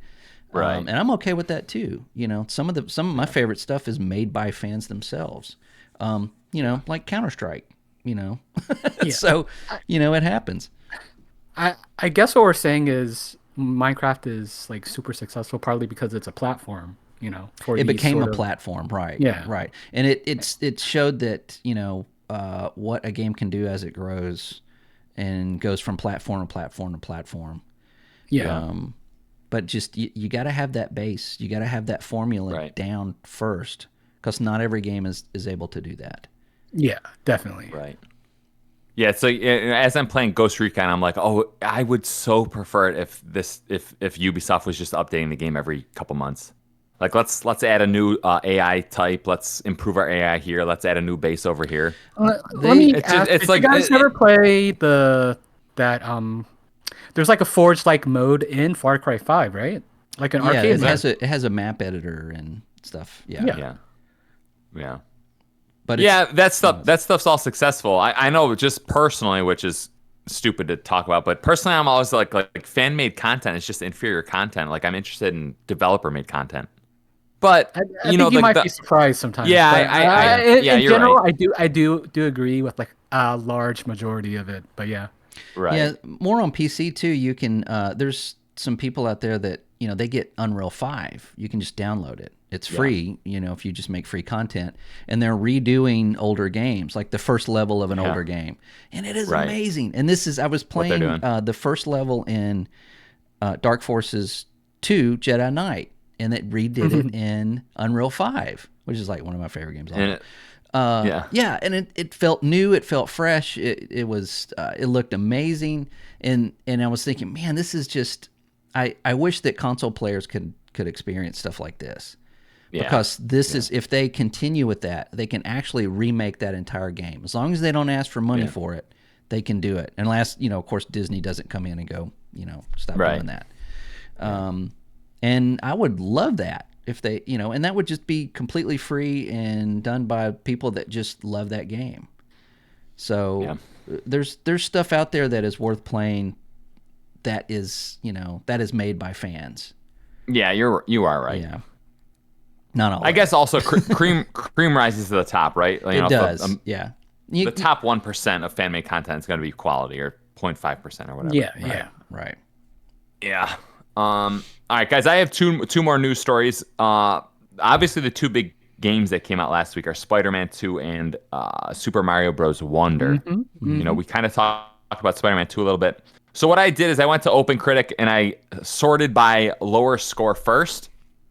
I picked the most interesting sounding blurb from the low scores of these two games, and I would like to read them to you, okay? Yeah, please do. So this is Luis Sanchez from Level Up. He gave it an 8 out of 10, which was surprisingly one of the lowest scores of which one? Spider-Man Which game?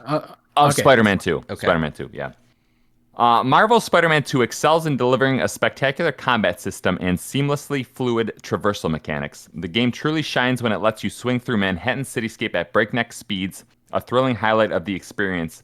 Yet when Insomniac game stumbles is in the narrative and certain design choices. The inclusion of stealth sections and an over-reliance on cinematic quick-time events detracts from player agency. Marvel Spider-Man 2 doesn't reinvent the wheel, but also doesn't significantly improve its rotation. guys, I get a little a little upset hearing like all the hype around Spider-Man 2. I'm like the our industry is it's just hype. It's just hype men for these giant corporations, right? Well, yeah, I'd agree. Like, there's Yeah. going to be hype for the game. The Spider-Man is just a really strong IP, like overall. It is.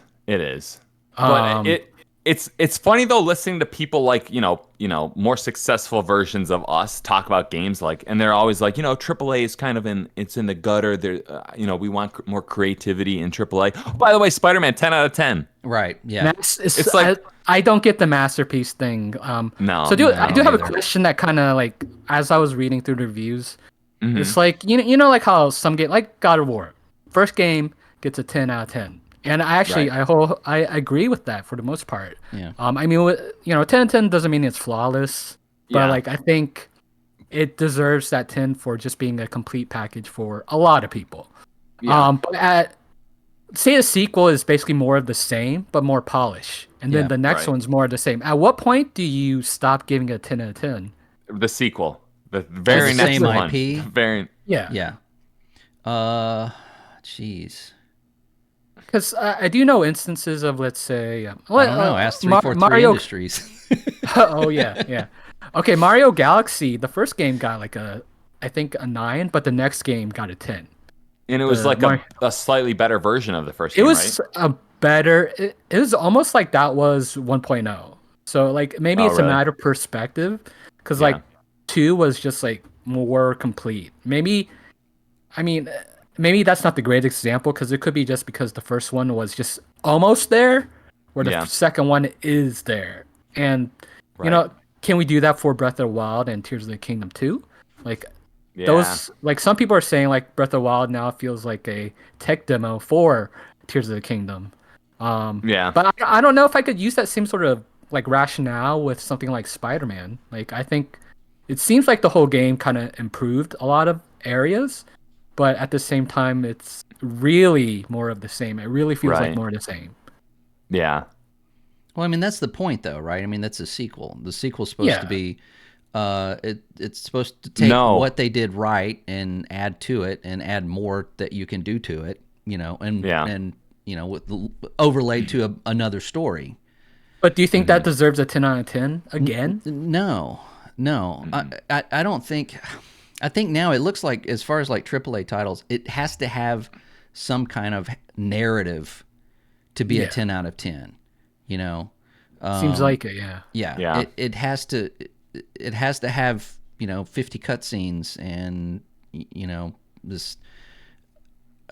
I don't know. Yeah, I mean, I think it's just maybe just the Sony AAA third person story driven RPG like this, the same formula. It seems like they just keep stamping AAA on and 10s on it. I'm gonna try to explain this. I'm gonna tell you if you think I'm crazy, and Thick, you tell me. I think what Sony kind of figured out is all these critics, they're just conveyor belts. They're just like, I just keep getting games. I got to review them. I get like, I can just devote a week or two to a game and then I'm on to the next one because this is my job, right? Mm-hmm. So what Sony did, and it was smart, they're like, let's give them a 20-hour game that's like a one and done game. Let's really polish it up. And then because their like whole existence is like built around that like pattern, like that game slides so nicely into that pattern. Like I'm always like, Fortnite has given me so many like hours of enjoyment. And I'm like, if you're a critic, if you're a reviewer, you don't care about having fun for 6 years with a game, because your job is literally like, I got 2 weeks with this game and then I got to go to the next one. Yeah. Yeah, I think that's not just critics. It's just people in general, right? Like the novelty of like playing like the same game over and over kind of wears down for a lot of, I don't know, like a lot of people, right? Like, no, I don't agree with that, because Spider-Man for the vast majority of people, it gets boring quick, right? Like most people aren't going to beat the game. Well, actually, I think Spider-Man actually had a pretty high completion rate. Most people are not going to complete it twice, right? Then I compare it to like games like Minecraft, games like, Dota 2 or Fortnite or whatever. And it's like, those are the games that people don't get sick of. Right? No, I mean, that it's a certain, they have more retention, but I feel like a lot of people like a lot of games doesn't feel like it can be played like long term and that's just how people are. They just keep moving on and on. Yeah, there is a group of people that go, oh, Spider-Man 2, I'm gonna go home and I'm gonna buy this, I'm gonna play it, and over a weekend they finish it, right, and they're done. Yeah, and they may not buy another game until next holiday season, or they might be the one that's like, oh, I'm buying the new Madden, I'm buying the new Call of Duty, and I may get another one that the big thing this year, and that's it, and that's all they play, and they're perfectly happy with that, and that is perfectly okay. But I think that maybe, I don't know what percentage that is. I think of like people that, like, if you have a PS5, you're going to play Spider-Man 2 because you got a PS5 and it's probably a pretty good game. And if either that or you played the first one and you enjoyed it. Same thing with Last of Us. Same thing with Uncharted. Same thing with God of War. Same thing with Horizon Zero Dawn. It's just they're feeding you the same thing over and over. Mm-hmm. And if they keep buying it, then they just keep feeding them the same thing. There's not really anything wrong with that, but at some point I think that some people are going to get tired of that altogether and just not play games anymore. They're going to go find something else to do, or they're going to be the ones that, like, more like us, we're going to find different games to play that are more engaging, that we can play all year and not just finish it and shelve it, because this is what we like to do with our time. So it's hard to find that middle ground, and I don't know if that's going to change over. I don't know if that's why Sony is like, no, we're going to start doubling down on these these games of service and not so much on these games like this, because they're super expensive to make. So I don't know what's going to happen with that. And reviewers, you're right. And I think, Nate, you're actually onto something. I think you're like probably 100% right. They can get this game, they can get it out, they can review it in 20 hours. It doesn't have that depth that, like, oh, I need to play. Like, if you play Dota 2, you are learning new stuff on hour 200. You're learning new stuff on hour 500. Absolutely. That's like Spider-Man 2 is like, it's review. all right there. You finished it. You have your opinion, and that's it. Yeah. And I think these, and honestly, I'm not picking at them, but I think a lot of these game journalists this is their job. This is what they do. I'm not sure that these people play games like we do. They're not. No, they don't play them as pleasure. Their job prevents them. Yeah, it prevents them from playing, like, diving into a deep game. Yeah, their perspective is different. Some of the reviews I've read on games is like, you didn't even play it. I know you didn't play it, because what you're saying is it wasn't even in the game. It's just. So I think there's a lot of reviewers that just kind of, they make their thesis and they won't challenge it, like, at all in their review. Mm-hmm. They'll just like, this game is a masterpiece. Here's why. Right. They go, it's a masterpiece. Just play it. Trust me. Yeah. They don't really. Can I tell you why it's a masterpiece? Because they want that next review code from PlayStation. When Wolverine comes out, they want that. I do get that viewpoint, but I think a lot of people think that's super common. I don't think it's that common. I do think people do want it too. But GameSpot did it. Well, and here's the thing, though. It's not like people are doing it, like, consciously. I think it just, like, all the incentive structure is set up for it to happen. Therefore, it's going to happen. Yeah. So it's like, if I'm a critic, like, I don't think a lot of these triple games deserve to just slot into the 7 to 10 range on games. Like, basically all AAA games are a 7 to a 10. Right. It's like, well, what about the 1s, the 2s, the 3s, 4s, 5s, 6s, 7s? So if I was a game critic, I would be like, oh, I'm going to try to use a 3 here because I think this game's garbage. I'm getting blacklisted as soon as I use a 3. Right. So I'm like, you kind of have to start talking yourself into, like, actually, this game feels like a 7.5. Maybe it's an 8. It's like an 8 for some people. Yeah, it's not even getting codes from publishers. It's also, they have a boss, and that boss is like, why did you give this a 3? We're getting a lot of flack from this. Codes. Right. We're getting a lot of flack from Sony. You said Spider-Man 2 was a 3. Right. I mean, that's gonna play into it, because this is a job. The moral of the story is like, don't read reviews. Just they don't mean anything. It's one person's opinion, which we got to remember that is an opinion. It seems like people in our area that don't understand what opinions are. They think that there's facts and there's not facts. It's all opinions. Yeah. Just watch gameplay. read what other people are saying about it. Gauge for yourself is it something that you want to spend $70 Yeah, on. and if honestly, people that do like either call a game like a masterpiece or absolute trash, I never value those opinions. It's always Right. opinions in the middle that kind of has both sides that I value more. Mm-hmm.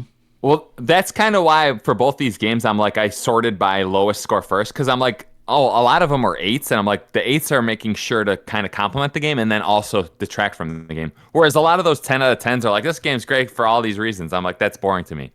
Yeah, everything you listed is the same as the last game. Right. Yeah, right. Guys, the next one is also a big one that I think we should bring up, which is Super Mario Bros. Wonder. Mm-hmm. Which I downloaded. Did you? Which Thick downloaded. You haven't played it yet, right? I haven't played it. Thick, you're giving us your full review next week. Next week, after I complete the game. Right. Yes, 100%. You have until next Sunday. Jade King from The Gamer writes, I think he gave it an 8 out of 10. He says, the end game hides a few new stages and some cool mini games, but you are more or less dropped onto the map and asked to scour the place for everything you missed. I'm excited about playing with friends and family to snoop out the remaining paths that eluded me, and it feels like a game of this ilk would really come alive as 4 friends are causing maximum chaos together. Alone, its whimsical spark is sadly only surface level, fading away much as the petals on a wonder flower wilt under Bowser's influence. The magic is there and very tangible in all the right places. Nintendo just needs to look at the foundations and reinvent them alongside this luscious new aesthetic. Do so and we'd have a masterpiece. Thick, what do you think of that? I was just like listening to that, like he just wanted to flex his I thought his writing skills. Yeah. Yes. I appreciate that because yeah. I know I'll try to like, write up something that sounds smart. And I'm like, oh, I'm an idiot. Like I could not do that. You know what I mean? Yeah. So, but I'm not sure if I agree with that because I think he's saying like the base game. Like I think there's already a base game that kind of exists that they've tested the fundamentals of fundamentals, and I think they actually did try to add additional stuff on top of it this time. Now, I haven't played it yet, so I can't really comment too much because part of it is just there's going to be a slight feel to how Mario might play this time, but I don't know if I agree with his talking about the base of the foundation of the game and whatever. I don't know what his idea of foundation is, but yeah. You know those TED Talks that you come in that you dress up and for 20 minutes you got to give a TED Talk. Yeah. Mine would be this. I'd have Super Mario Wonder on the screen behind me, and I'd be real dressed up, and I'd be showing gameplay, and I'd be like, "What is fun? What is fun about that?" Like Mario's like he's like hopping along, and he's hitting magical notes or something. I would just be yelling at the audience, what is fun about this for 20 minutes? Somebody asked me that the other day. I was talking about how I can't really get into 2D games anymore. And you're like, you didn't play Mario when it first came out? I'm like, of course I did. I played the crap out of it. You know why? And he said, what is it? Because it was the only thing to play.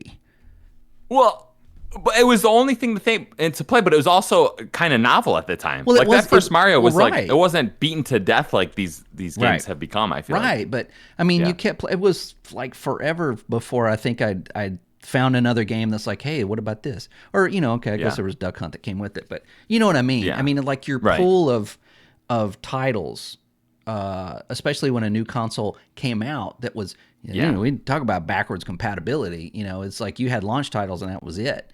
It took almost a year for anything really good to come out after that. Right.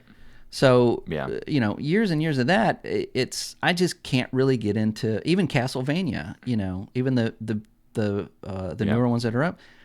I just can't get into it. Looking at gameplay from this, it looks interesting. It looks great. I think the art style and everything, it looks fantastic. I don't want to play it. Yeah. Thick, are you as curmudgeonly as me and Scott, or obviously you're not because you bought this game? I mean, I bought it because like of the multiplayer aspect, because I'm going to play with like family, right? Yeah. It's probably not something that's in my rotation. Yeah. But I think like out of any game that you were to just buy like on the Switch or like to just play with other people, I think this is a pretty safe game. Yeah. Like this is more of the same.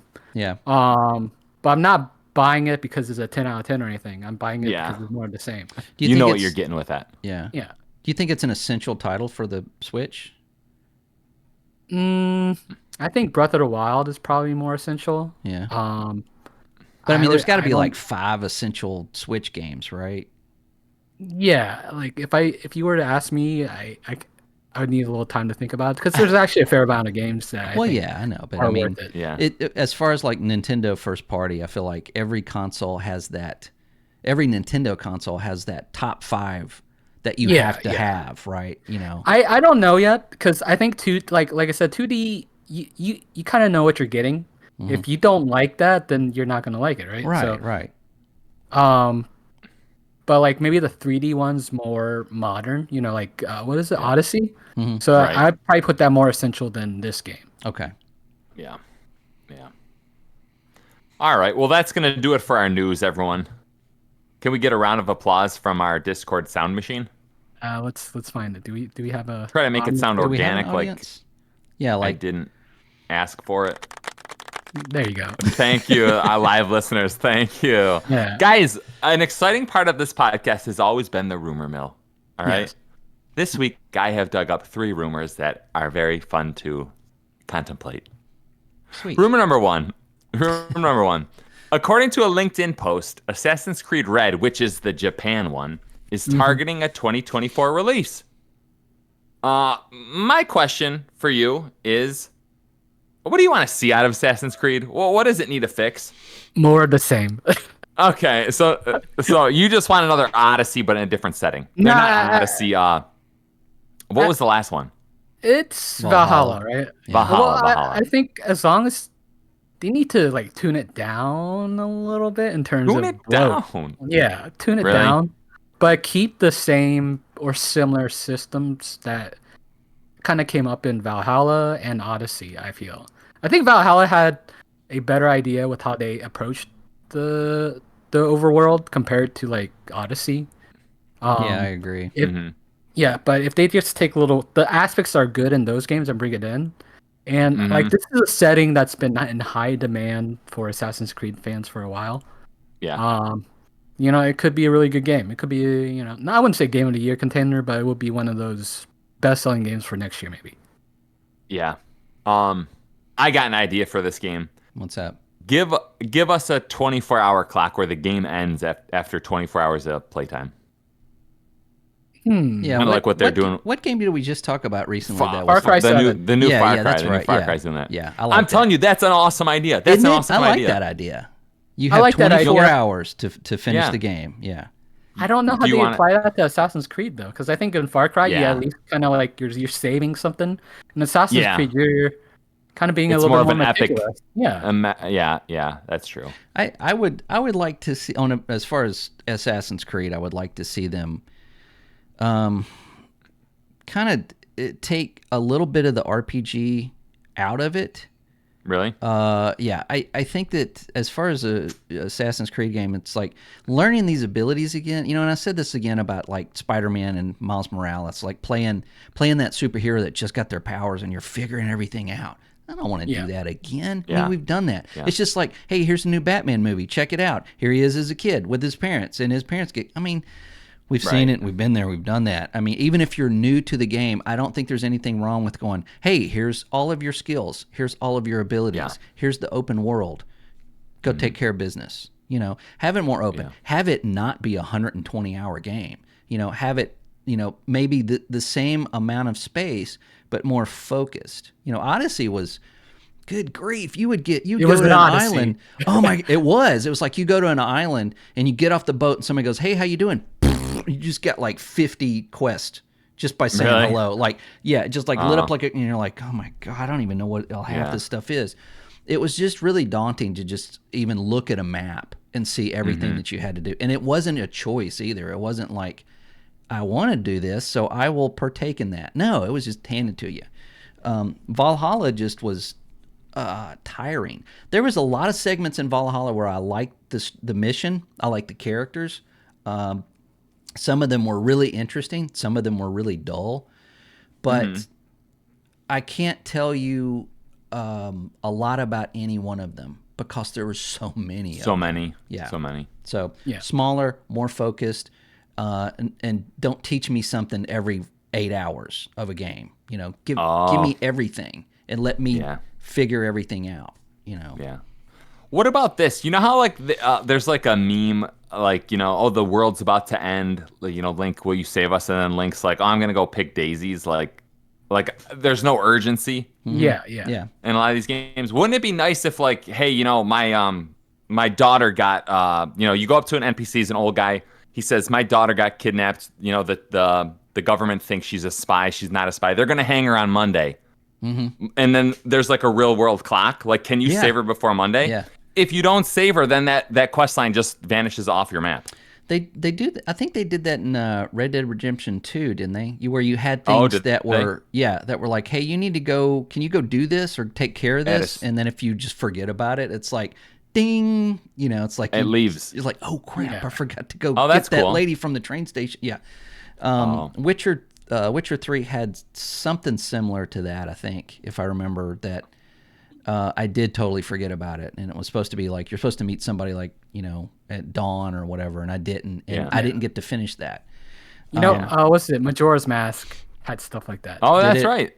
Yeah, that pressured you. Yeah, because that was always built around time. Yeah. It was everything was moving, like everything was kind of static on a to cycle. that time. Right. Yeah. That I think they should do more of that. It's fun. Yeah, it's funny. It's like, hey, you know, somebody's like, meet me at the docks, you know, on Thursday. Yeah. And then you're like, oh well, that's tomorrow. Okay, I'll see you on the docks Thursday. And then you go spend, you know, the next like 80 hours doing everything, and then you go back to that guy. As long as it's at night, he's there. You know. I always thought that was just a little, you know, it's like, oh, it gives you some kind of urgency, but if you forget, whatever. Yeah, we'll forgive you. Yeah, they're too scared to they're too scared to like let the player fail in fear of them not playing anymore. You know, State of Decay 2 does that. It's like you can tell there's like so fearful of you getting bored that they constantly give you a phone call or somebody going, hey, we need help over here. Hey, we really need this. Yeah. Hey, we need some more food at our base. We need, you know, it's like constant. They kind of tell you what you need to do in the game. Yeah, and that a lot of that stuff's timed as well. And it's like if you're on a mission and you're trying to get something done, you can't do it because now you have to go take care of something of urgency, which is fine, but you know, every 5 minutes is just exhausting. Yeah. Yeah. What about this idea? So I feel like the Hitman games, they kind of have a cool, like, all the NPCs have kind of like somewhat more developed patterns. Yeah. Like they're walking around and checking doors. They're more lifelike. Yeah. What if like a giant open world game like did that with their NPCs? Like, oh, my NPC is going to get on a boat. It's going to take them a long time to get back across this lake. Skyrim kind of does that. Yeah. Does Skyrim do that? Some people hang out in like the inn all night, you know, drinking. Yeah, that's cool. That's cool. And then all the stores are closed, and then sometimes you'll follow them and they'll go, you know, they'll go to bed. Into the store? Yeah, there's some quests where it's like somebody will go, hey, I need to take these to this other town. And then they leave not the cutscene, there's no cutscenes, but they leave like the conversation. If you leave the conversation and go follow them, that is exactly what they go do. You could follow them all the way to that town, and, you know. So there's stuff that's always happening. And I don't know why more games don't do that. You know, Witcher 3 said that. I bet you it's hard. It is. I think it's hard to do it at scale. Like, it's got to be, yeah. Assassin's Creed doesn't do that either. Yeah, because it's too bloated. Right. It's like that store has to be open 24/7. Yeah. Because, like, Majora's... by the way, you guys know that Majora's Mask is my second favorite game of all time? I didn't know that, so. But we do now. Yeah. But, like, because it's 3 days, it kind of keeps, like, all the events that happen in the game, like, it feels, like, more condensed, more real. Like, because it's a smaller town, it's 3 days. Some of the quests, like, if you miss that day, you're supposed to meet them. Like, I think there was, like, this UFO quest, like, the UFO abducts them or something like that. That's something like I that. like that. And I guess what they do is the scale of Majora's Mask was pretty small, right? Small. It's basically an asset flip of Ocarina of Time. Yeah. So that came out like a year later, didn't it? Was it 1 year? 2 years. 2 years Oh, it later. was 2 years later? Yeah. Yeah. Very good. Very good. Rumor number 2. Remember we were doing rumors? Oh, yeah. Rumor number 2. According to Tweaktown, the next Halo campaign is already being worked on and it will be using Unreal 5. Yeah. Yep, heard of it. Guys, I have a question that you probably have never heard, but what do you think they got to do to fix Halo? What's the big thing that you want to see in the next Halo? You know what I mean? Is there something? I think they did fine with Infinite. I think that if they just continue Infinite, You want a better Infinite. Well, no, I just want them to continue it. I think it had Right. a good stopping point and it had a good direction. It could have been better, but I think they've got, like the ending was a lot like a Bungie ending. You're in a slightly different place. It's like some time has passed on, and you're like, okay, well, what's next? What's the next mission? And if they just continue that, a la Bungie, then they got it, man. Just run with that. I think I look at, was it Gears of War 4 and 5? And 4 was kind of like they're doing a little bit more of the same, but more polished. And then 5 is where they kind of took more creative approach to it. Yeah. Now, I can't say that 343 can do that with basically Infinite, because like if they're starting on a new engine, that's might be a big change. So I don't think it will be. They can make it look exactly like Halo Infinite. I mean, it's not gonna like. That's what everybody's like. It's not gonna feel like. It's gonna Halo. look like Fortnite. It's gonna look like Fortnite. It's gonna be no. shaded. It's just I'm more concerned like maybe like feel? engine differences. Yeah, because like can it get the same feel of the vehicles again? Yeah, that's one thing that I'm concerned with. Yeah, Halo Infinite has some, or Halo in general has some really interesting physics that can be hilarious and fun. And I think that as long as they can still have that in Unreal 5, and that might not be a big thing. That might just be variables for the physics engine. But as far as like it feeling like gunplay and all of that, that's not the engine. That's the developers. Yeah. And they've already got that, unless they fired all those people. So I think this is exciting. I want to see it in Unreal 5. I want to see it in a better engine and just do better. Yeah. But yeah, they're gonna have to stay tight on that story. This seems Scott, like this seems like it was a 2027 at the earliest. Oh yeah, at the earliest. Yeah. Jeez. Yeah. We might even be looking at a launch title for the next Xbox. Yeah. Yeah. Scott, your answer bored me because it was too safe. All right. Here's Okay. what I think they should do. Here's what they should do. Okay. Scrap the Unreal 5 engine. Use the Arma 4 engine.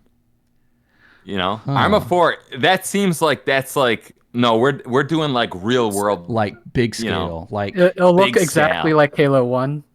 yeah. but Okay. yeah, I'm all for that. yeah. But just on a giant world. Yeah. Yeah. Right. Like I see that always ring? feel like- you can drive to that ring. Yeah. Right. Yeah, I guess I'm just like what I want to see out of Halo. I want to see those sandbox things just feel more epic. I just it felt like it like stopped at like you remember like when you're what was the level in Halo 1 where you're storming the beach with you land two Silent pelicans on the beach. cartographer. Yeah. You remember like how cool that was? Like you had like Oh, your yeah. 10 Marines and you were going up against 10 and it just felt like, oh no, that's like our biggest firefight in franchise history. Mm-hmm. Like it felt like Halo never kind of like pushed that forward. I think Yeah. they tried in some ways, like the Scarab fight, and like I like the Scarab fight initially. I remember that was pretty big. Yeah, that was like a different type of. That was just shooting a giant. Yeah, giant I thing. guess. But at the time, like you haven't seen anything like a Scarab. You didn't see that, really. no. Yeah. You're right. All right, rumor number 3. Eidos Montreal. Scott, what games did Eidos Montreal make? Oh. Fick, you can also jump in. Did they make the they didn't make Deus Ex, did they? Is I it? think they did. Yeah. No, they made Marvels, right? The Marvels Oh, the bomb? Guardians of the Galaxy game, right? Yeah, Yeah. you're right. Yeah. I think that's the studio. Wait, that's the same studio. Yeah, that's the studio that made Deus Ex. But that game Guardians of came the out a Galaxy. few years ago. It did. right? Yeah. It was really good. Yeah.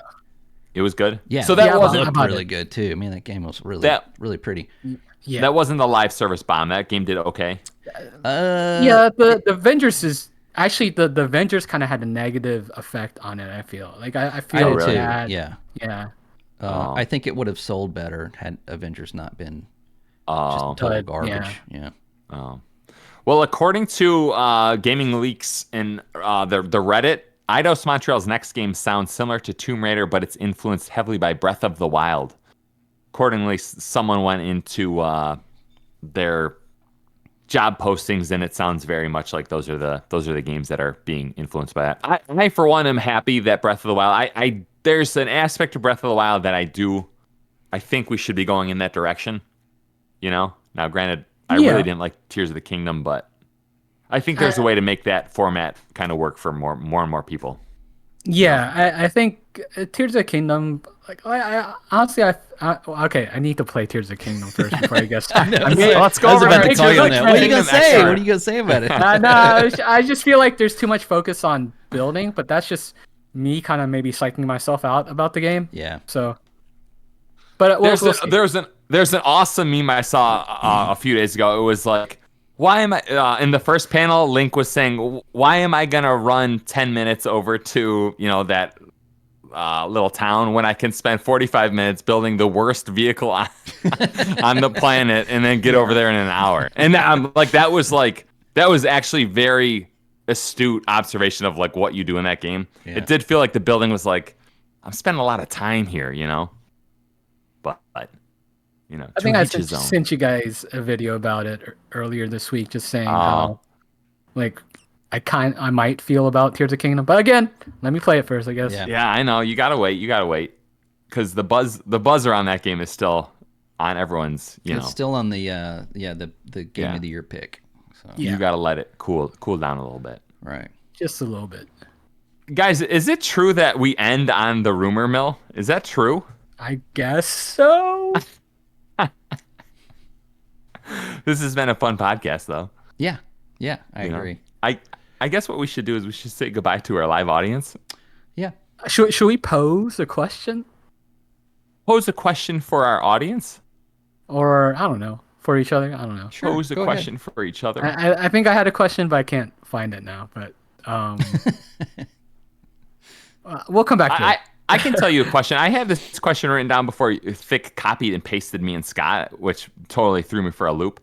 I wanted to ask Thick, if you could go forward in time or backward in time with relative like you weren't gonna, your body wasn't gonna split in two, like safety, would you do it? And where would you go, forward or backwards? Forward. Interesting, forward. Oh wait, do you have an option to go back? Like, nope. You do have an option to pick a date and then you hit a button and go there. You're going forward. So like, no, like I'm saying, like, if I go to the future, can I come back to where I was, or do I just stay in the future? I guess we'll let you come back. Okay. I guess. Okay. How about No, you can only go to November 15th, 1955. Okay. Is it 15th? Something like that. Anyway. Or November 18th, 2001, I guess. Is that a Halo date? That's like around that time. All three consoles launched. Oh no, that was 15th. Yeah, I guess that's right. I thought that was the Back to the Future time, but Thick, answer the question. Answer the question. Oh, okay. By the way, new parameters to this question. First of all, you have to pick one, and you're not coming back. You have to. You can't stay here. Wow. Okay. Yeah. Okay. Well. I guess I should do more parameters because you're gonna be like, 1 second in the future. I know, I'll do but 1 second in the future. Right. No, but I wasn't gonna. Yeah. I was gonna just go back in time, just because I already have all the knowledge of the future, and just like, I'm gonna do this. Yeah. That's the better choice because there's a 25% chance that the future will be full of zombies. So, and you don't know that. Yeah. Right. Yeah. I would go back right before COVID hit. There's a couple of stocks that I would buy. I was actually looking at anybody that makes stocks. masks or rubber Oh, gloves. that's right. That's right. I just thought those 2 years as a human were fun to just go through. I want to go through that again. Stock up on toilet paper for like. Yeah, I would sell hand sanitizer at a high rate. I'd be a Yahoo story. You know, remember when people were getting in trouble for that? I would just have like a banner, like wear a banner and like walk around the street saying the end. You know, the end is coming. And just it's February 2020. Yeah. Right. Jeez, that's a little morbid. Yeah, guys, I want this podcast to end. I want it to end right now. Morbidly. Morbidly. Do we not have a saying? Did we get a? Oh yeah, that's right. Quote? Or Vic, are you prepared? I guess I am. Let me double check my quote. I've been keeping quotes, but let me see. Oh, you got a list? Oh, cool. I have a list. It's all your base are belong to us. That's a good one. Yeah. Yeah. Sure, I have like I actually have a couple lists. We're losing listeners. Okay. Right here it is. Was it the nail that sticks up above the rest is the first to be struck down by the hammer? Ooh. Damn you, Thick, and your negative quotes. Wow. I'll see you guys on Monday. Was that about Sony? Okay. Not quite. Okay. You can stew on that, but yeah. Yeah. All right. This is where we play our nice outro music. That's right. Yeah. Outro music. Leave us a comment below. Leave us a comment. Do whatever you want to do. Spotify. We're on Apple. We're on this stuff. Yeah, go do it. Okay.